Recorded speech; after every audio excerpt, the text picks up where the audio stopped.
Okay okay.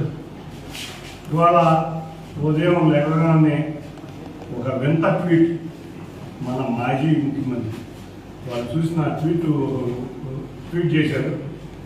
ఇవాళ ఆయనకి న్యాయం గుర్తొచ్చింది, ప్రజాస్వామ్యం గుర్తొచ్చింది, ఇక వింత వింత ఆలోచనలన్నీ కూడా వచ్చినాయి. ఆయన ట్వీట్లో న్యాయం ప్రజలకి కలగాలి, న్యాయం కలిగే విధంగా ఆలోచనలు ఉండాలి. ఎంత గొప్పగా చెప్పారు జగన్మోహన్ రెడ్డి గారు. ఇన్ని రోజులు ప్రజలకు న్యాయం గురించి కానీ, ప్రజలకు న్యాయం చేయాలని కానీ ఏ రోజు మీకు ఒక్క కోసాన్ని కూడా లేని వ్యక్తివి నువ్వు ఇవాళ ఈవీఎంల గురించి మాట్లాడుతున్నావు. నీకు గుర్తుందో లేదో 2019లో ఈవీఎంల గురించి ఒక స్టేట్మెంట్ ఇచ్చావు. ఆ స్టేట్మెంట్ ప్రకారం మీకే చూపిస్తా వీడియో చూడండి. ఒక అద్భుతమైన స్పీచ్ ఇచ్చాడు, వాడు మొదటి స్పీచ్ ఇచ్చాడు. అంతకు ముందు వీడియో చూడండి ఒకసారి, మీకే తెలుస్తుంది.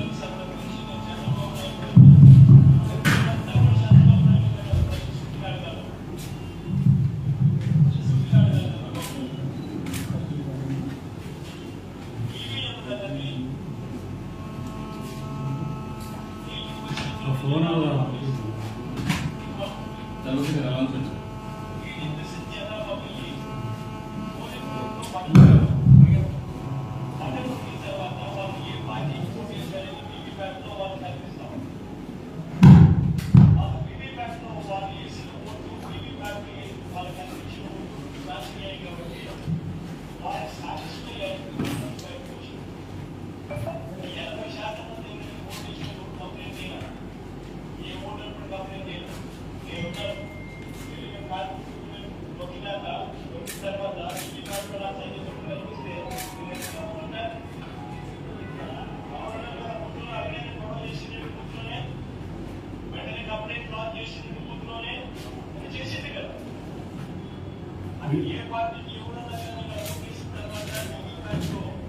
వీరు ఎంత అద్భుతంగా చెప్పారంటే 80% ఓట్లు వేశారంట 2019లో. ఈయనకి వాళ్ళందరికీ వీవీప్యాట్లో సింబల్ కనపడిందంట.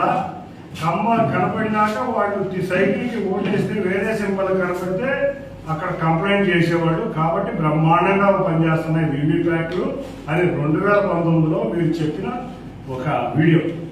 ఇవాళ వచ్చి ఏం చెప్తారు, ఈయన వీవీప్యాట్లు నమ్మకం లేదన్నట్టు చెప్తున్నారు. బాబు జగన్ 80% కాదు 86% మంది ప్రజలు కూడా మాకు ఓటేది. ఎక్కడ ఏ ప్రజలు కంప్లైంట్ ఇవ్వలేదు. కాబట్టి వాళ్ళందరూ న్యాయం జరిగిందని కోరుకుంటున్నారు. నువ్వు భ్రమంలో జీవిస్తున్నావు. నీ యొక్క ప్యాలెస్ నుంచి బయటకు వచ్చి ప్రజా జీవితంలో ఏం జరుగుతుందో తెలుసుకో.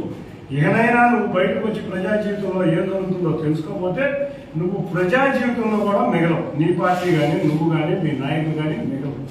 నువ్వు ఇవాళ మాట్లాడుతున్నావు. మరి ఆ రోజు 2019లో న్యాయం జరిగింది, ప్రజలకు అనుకున్నావు. ఇవాళ ప్రజలందరూ కోరుకుంటున్నారు బ్రహ్మాండమైన న్యాయం జరిగిందని. నీకు శాస్తి చేశారు.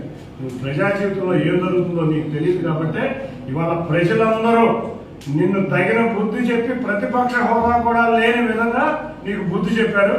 ఆ 11 సీట్లలో కూడా నిజంగా నీ యొక్క వైజాగ్ ప్యాలెస్ విషయాలు బయటకు వస్తే ఆ 11 సీట్లు కూడా మిగిలేవి కాదు. ఇవాళ ఎంత విలాసవంతమైన జీవితం గడుపుతున్నావు నువ్వు. ప్రజాధనాన్ని దోచుకుని ప్రజాధనాన్ని దుర్వినియోగం చేస్తా ఒక ప్యాలెస్ కడతావా? అది కూడా 500 కోట్ల రూపాయలతో ప్యాలెస్ కట్టి ఒక బాత్రూమ్ కలిగిన 5 కోట్ల. అసలు ప్రజల్లోని ఏ విధంగా నువ్వు భావించావు? ఇది నీ సామ్రాజ్యమో లేకపోతే నీ రాజ్యమో అనుకుంటున్నావా? ఇంత విధంగా దుర్వినియోగం చేస్తున్నావు. నిన్ను అర్జెంటుగా నీ దగ్గర నుంచి మా నారా చంద్రబాబు నాయుడు గారిని ఒకటే కోరుతున్నావు. ఎక్కడైతే ప్రజాధనం దుర్వినియోగం అయిందో వీళ్ళందరి దగ్గర నుంచి వీళ్ళ సొంత డబ్బుతో ఇది కక్కించే విధంగా చట్టాలు చేయాలని కోరుకుంటున్నాం. తప్పకుండా మరొకసారి ఇటువంటి వ్యక్తులు ప్రజాధనాన్ని దుర్వినియోగం చేయని విధంగా మీరు కృషి చేయాలని మా చంద్రబాబు నాయుడు గారిని, మా కూటమి నాయకులందరినీ కోరుకుంటున్నాం. తప్పకుండా నువ్వు ఇప్పటికైనా కళ్ళు తెరిచి ప్రజా జీవితంలోకి వస్తే ఆ 11 మంది ఎమ్మెల్యేలో లేకపోతే ఆ పార్టీయో అంతవరకు నీకు మిగులుద్ది. లేకపోతే నీకు ఇంకో 3 నెలల్లో నీ పార్టీ, నీ ఎమ్మెల్యేలు కూడా నీకు మిగులుతుంది. ఘంటాపదంగా చెబుతున్నాను. తప్పకుండా నువ్వు ఇంకా ప్రజలను ఇప్పుడు దాకా మోసం చేస్తానే బతికావు. ఇంకా మోసం చేస్తా బతకొద్దు. నీ జీవితమే ఒక అబద్ధం. నీ బ్రతుకే ఒక ప్రజా జీవితాల్లో మోసం చేయటం, ప్రజల యొక్క సొమ్ము దోచుకోవటం, వీటి అన్నిటినీ కక్కిస్తుంది మా ప్రభుత్వం. నువ్వు చేసిన దుర్మార్గాలు నీ ప్రభుత్వంలో కొంతమంది అధికారులు అధికార దుర్వినియోగం చేసిన విషయాలు, కొంతమంది మంత్రులు అధికార దుర్వినియోగం చేసి ప్రజాధనాన్ని లూటీ చేసిన విధానం, అంతేకాకుండా ఎన్నో అక్రమంగా ఆక్యుపై చేసిన సైట్లు అన్నింటినీ కూడా మా ప్రభుత్వం బయట చేస్తుంది. ఇవాళ ఒకటి రేపు ఒకటి అని మాట్లాడటం మాని ఇవాళైనా నువ్వు ఈవీఎం గురించి ఏం మాట్లాడావో నువ్వు ఒక్కసారి తెలిసి నీ వీడియో చూసుకో, దాని ప్రకారం నువ్వు సమాధానం చెప్పాలని గట్టిగా కోరుకుంటా. నీకు త్వరలో జైలు జీవితం రాబోతుంది. మా నాయకులకి నువ్వు ఆల్రెడీ 10 సంవత్సరాల నుంచి కూడా ఏ రోజు కూడా ఈడీసీబీఐ కేసులో కోర్టుకి అటెండ్ అవ్వకుండా వ్యవస్థలను మేనేజ్ చేస్తున్నాం. ఆ వ్యవస్థలను మేనేజ్ చేసే ఎంతో మంది ఐఏఎస్ ఐపీఎస్ అధికారులు వాళ్ళు బలైపోయారు నీ వల్ల. మా ముఖ్యమంత్రి గారు ఎవరైతే వ్యవస్థలను చెడగొట్టారో, ఎవరైతే చట్ట ప్రకారం పనిచేయాలో అటువంటి వారందరినీ శిక్షించబోతున్నారు తప్పకుండా. అంతేకాకుండా మేమందరం కూడా ఇవాళ రాష్ట్రం బాగుండాలి, రాష్ట్ర ప్రజలు బాగుండాలి, రాష్ట్ర ప్రజలకు సంక్షేమం రావాలి, అభివృద్ధి రావాలి. అందరూ కూడా పండగ వాతావరణం ఇప్పుడు ఏ విధంగా పండగ వాతావరణం ఉందో వచ్చే 10 సంవత్సరాల్లో ఇదే పండగ వాతావరణం కొనసాగి మళ్ళీ ఆంధ్రప్రదేశ్ అనేది మళ్ళీ నంబర్ 1 రాష్ట్రంగా నిలబెట్టే విధంగా మేము మా నాయకుడు చంద్రబాబు నాయుడు గారు కానీ పవన్ కళ్యాణ్ గారు కానీ భారతీయ జనతా పార్టీ గారి కృషి చేస్తానని అందరికీ తెలియజేసుకుంటా. జగన్ ఇప్పుడు కన్నా కళ్ళు తెరు, నువ్వు ఇప్పటికైనా బుద్ధి తెచ్చుకో. Thank you.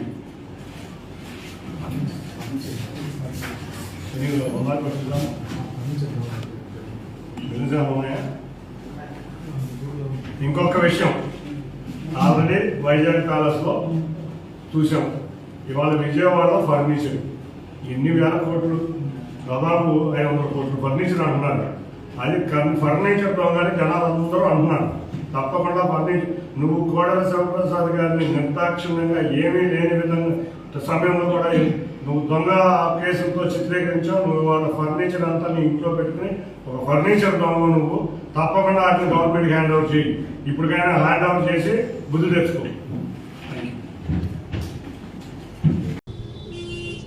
ఈవీఎంలు అన్నది 80% ఆఫ్ ది జనాభా ఓట్లు వేసినారు. రికార్డ్ పోలింగ్ 80% జనాభా వెళ్ళి పోలింగ్ బూత్లో బటన్ నొక్కినారు. బటన్ నొక్కిన తర్వాత వాళ్ళు ఏ పార్టీకి ఓటేశారని వీవీప్యాట్లో వాళ్ళకి కనిపిస్తూ ఉంది. వాళ్ళకి వీవీప్యాట్లో వాళ్ళు వేసిన ఓటు, వీవీప్యాట్లో వాళ్ళకి కనిపించే ఓటు 2 మ్యాచ్ అయ్యాయి కాబట్టి వాళ్ళు సాటిస్ఫై అయ్యి బూత్లో నుంచి బయటకు వచ్చారు. ఈ 80% మంది ఎవరైతే ఓటేశారో ఎవడు కంప్లైంట్ చేయాల, ఏ ఓటరు కూడా కంప్లైంట్ చేయాల. ఇప్పుడు నేనున్నాను, వెళ్ళి నేను ఫ్యాన్ గుర్తుకు నేను నొక్కిన తర్వాత వీవీప్యాట్లో నాకు సైకిల్ గుర్తు కనిపిస్తే నేను ఎందుకు గమ్మనుంటాను కదా. బూత్లో అక్కడే నేను గొడవ చేసిండు, బూత్లోనే వెంటనే కంప్లైంట్ లాంచ్ చేసిండు, బూత్లోనే అని చేసిండు కదా. అట్లా ఏ పార్టీకి ఎవరన్నా కానీ ఇలా ఓటేసిన తర్వాత వీవీప్యాట్లో వేరే పార్టీకి ఓటేసినట్టుగా ఎవరికి కనిపించలేదు కాబట్టి 80% మంది జనాభా ఓట్లేసిన ప్రతి ఒక్కరూ సాటిస్ఫై అయ్యి ఎటువంటి బూత్లో కానీ బూత్లో కంప్లైంట్ ఇవ్వడం కానీ పోలింగ్ ఆఫీసర్ దగ్గర కంప్లైంట్ ఇవ్వడం కానీ ఎటువంటి ఎక్కడ జరగల. పోలింగ్ మొదలయ్యే ముందు ప్రతి పోలింగ్ బూత్లోనూ అన్ని పార్టీలకు సంబంధించిన పోలింగ్ ఏజెంట్లు అక్కడ కూర్చుంటారు. వాళ్ళందరూ కూర్చున్న తర్వాత ఈవీఎంలు వీళ్ళందరూ చెక్ చేస్తారు, వీళ్ళందరూ టెస్ట్ చేస్తారు. 50 ఓట్లు మాక్ పోలింగ్ చేస్తారు. 50 ఓట్లు మాక్ పోలింగ్ చేస్తారు ఈ పోలింగ్ ఏజెంట్స్. వాళ్ళు నొక్కిన గుర్తు వీప్యాట్లో వాళ్ళకు స్లిప్ ఏదైతే బయటకు వస్తుందో ఆ గుర్తు 2 మ్యాచ్ అయినాయా లేదో చూసుకుంటారు.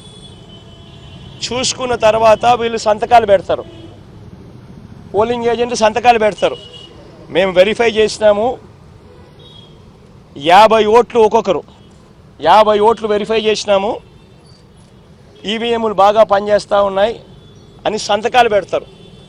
ఆ సంతకాలు పెట్టిన తర్వాతనే జనరల్ ప్రజలకు, పబ్లిక్కు ఓటింగ్ను పర్మిట్ చేస్తారు, ఓటింగ్ తర్వాతనే అవకాశం ఇస్తారు జనరల్ పబ్లిక్కు. మరి ఇటువంటి తెలుగుదేశం పార్టీకి సంబంధించిన ఏజెంట్లే అన్ని పార్టీలకు సంబంధించిన ఏజెంట్లతో పాటు కలిసి నొక్కి వీవీప్యాట్లలో కూడా దాన్ని చూసుకొని కరెక్ట్గా అన్నీ పనిచేస్తూ ఉన్నాయని చెప్పి వెరిఫైడ్ అని చెప్పి సంతకం పెట్టి పోలింగ్ ఆఫీసర్లకు ఇచ్చిన తర్వాతనే పోలింగ్ మొదలైంది.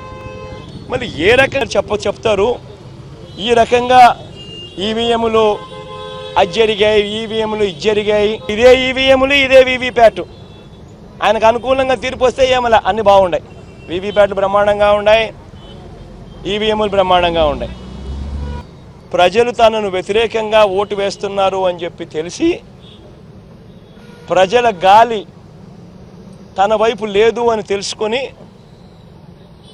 ఎంతటి దారుణంగా డెమోక్రసీని అవహేళన చేస్తూ ప్రజల తీర్పును అవహేళన చేస్తూ మాట్లాడుతూ ఉంటే ఈ మనిషి నిజంగా మనిషేనా అని అడుగుతా ఉన్నా. తాను గెలిస్తే ఏమో అన్నీ బాగున్నట్టే, తాను ఓడిపోతే మాత్రం ప్రజలు ఓటేయలేదు అనే మాట ఒప్పుకోకుండా ఈవీఎంల మీద నెపాన్ని నెట్టడం. ఈయన బుద్ధి ఈ 5 ఏళ్ళు చూస్తే ఈయన బుద్ధి అయ్యేది. ఓడిపోతే నా కంప్యూటర్ కరెక్ట్, బటన్ నొక్కడం కరెక్ట్గా నొక్కల, ఇవన్నీ మాట్లాడతాడు. ఇదే జరుగుతూ ఉంది. ఇటువంటి దుర్మార్గుడు, ఇటువంటి మోసగాడు, ఇటువంటి రాక్షసుడు, ఇటువంటి అన్యాయస్తుడు ఎంత త్వరగా పోతే ప్రజలకు అంత మంచి జరుగుతుంది.